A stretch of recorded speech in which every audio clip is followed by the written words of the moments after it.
Good morning, Martin. Thanks for taking some time out and getting involved in our business owner spotlight. No. Please go ahead, introduce yourself. Let us know a bit about what you do. Okay, I'm Martin Rice. I'm Operations Director of Greenfield Marketing.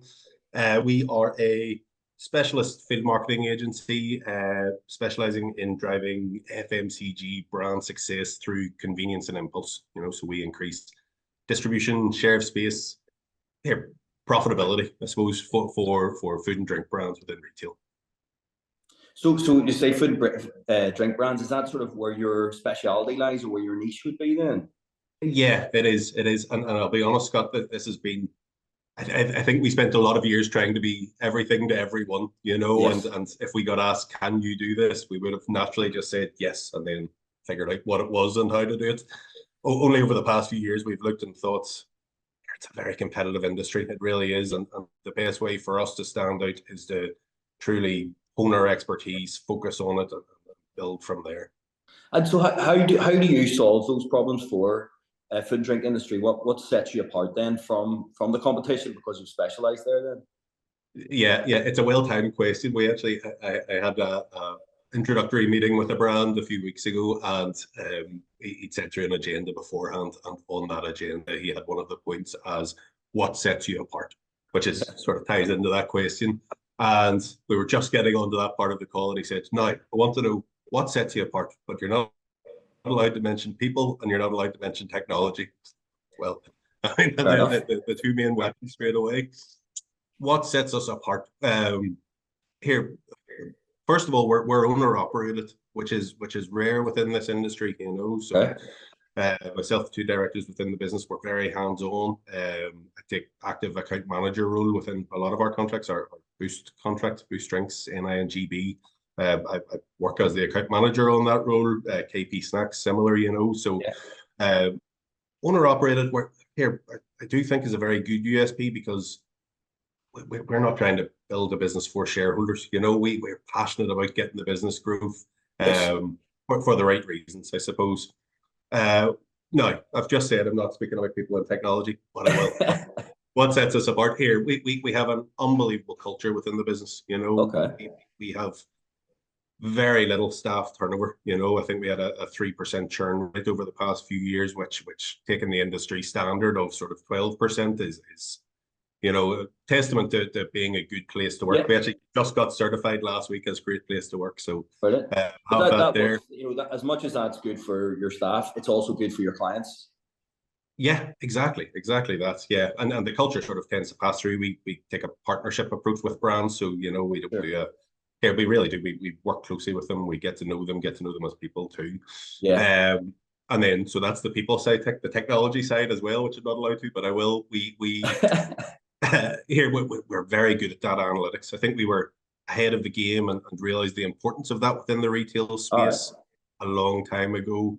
And we review all our systems, all our processes on a 3-monthly basis, viewing what's new in the market, especially like the modern world of AI and the progression and rapid progression of technology offerings. It's very hard to stay ahead of that curve, but I think we're doing a good job of doing so.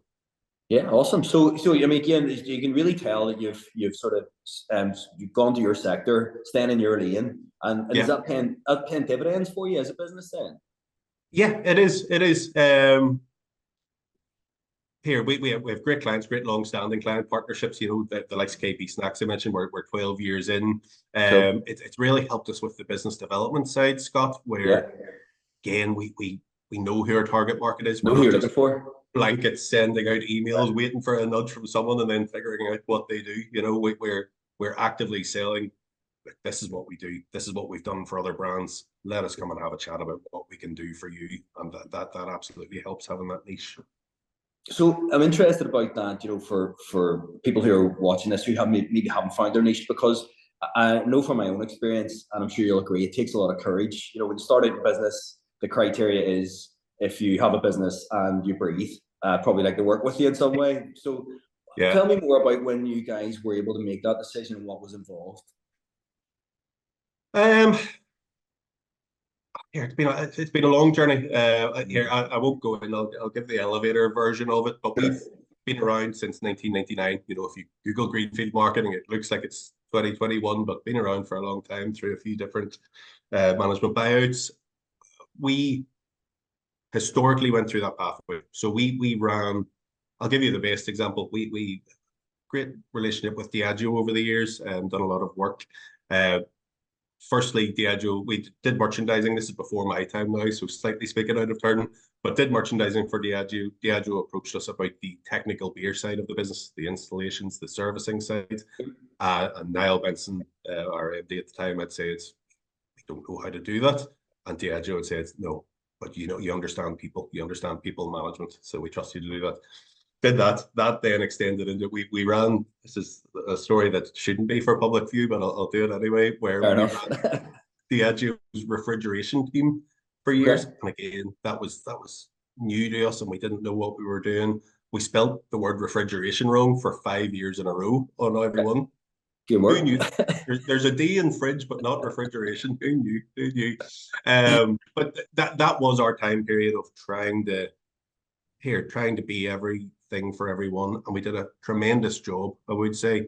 What happened over the past certainly 5 years is our competitors have elevated the industry, and I will call that out, the service offering, the productization of that service offering, everything has just been to the next level. So for us to stand out in that very competitive set, we had no choice. We couldn't keep going and saying, yes, we can do that, we can do that.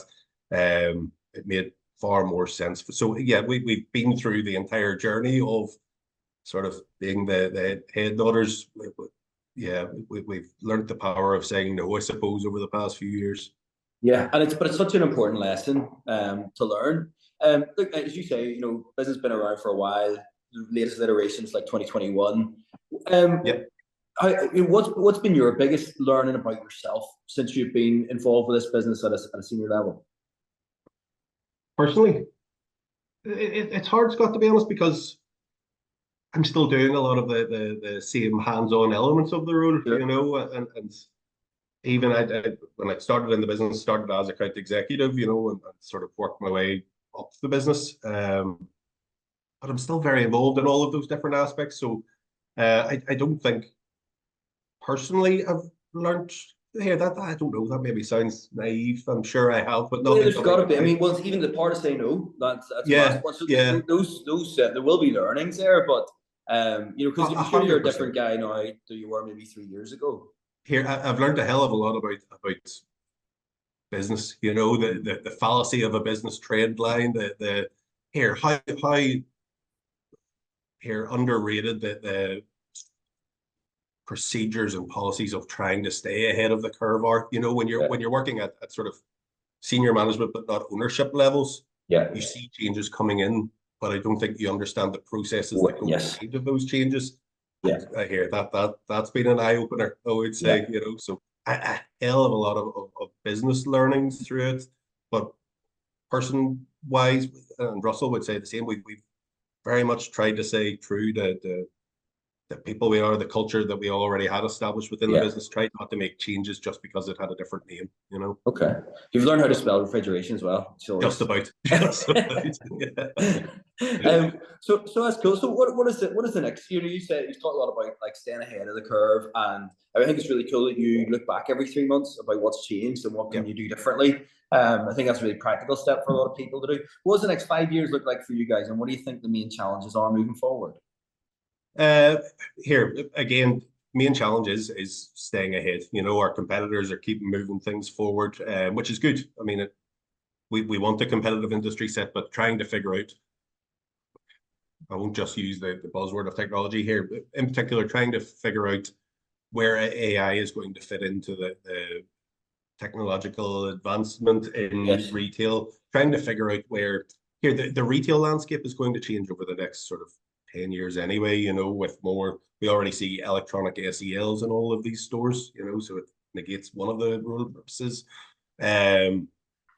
We have an office in London, and based there is in and around High Street Kensington, and there's an Amazon Fresh shop in High Street Kensington with one staff member who's just there in case anyone has any problems. You go in and you pick something off a shelf, and walk around and it just knows, you know, and it automatically charges your Amazon account on the way out. So the challenge over the next 5 years is going to be trying to maintain our niche in an ever evolving market, I suppose.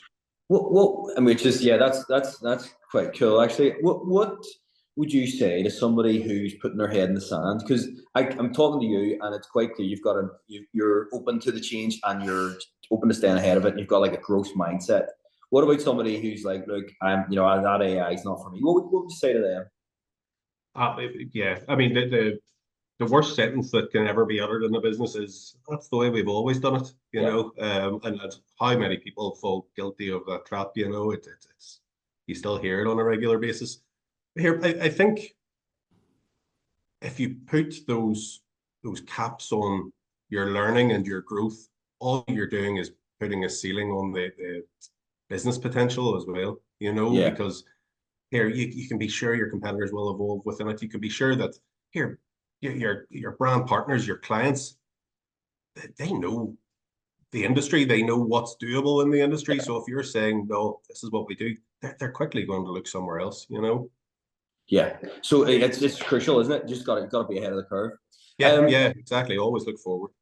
Well, look, listen, I really appreciate you taking some time out. We niched down in the niche there, but I think it's such an Yeah. important thing for people to be aware of. And it demonstrates your guys' commitment just to be on top of your game, which is really cool. And I appreciate you coming on and sharing that with everybody. So thank you, Martin. No, delighted, delighted. Thanks for having me. Thank you.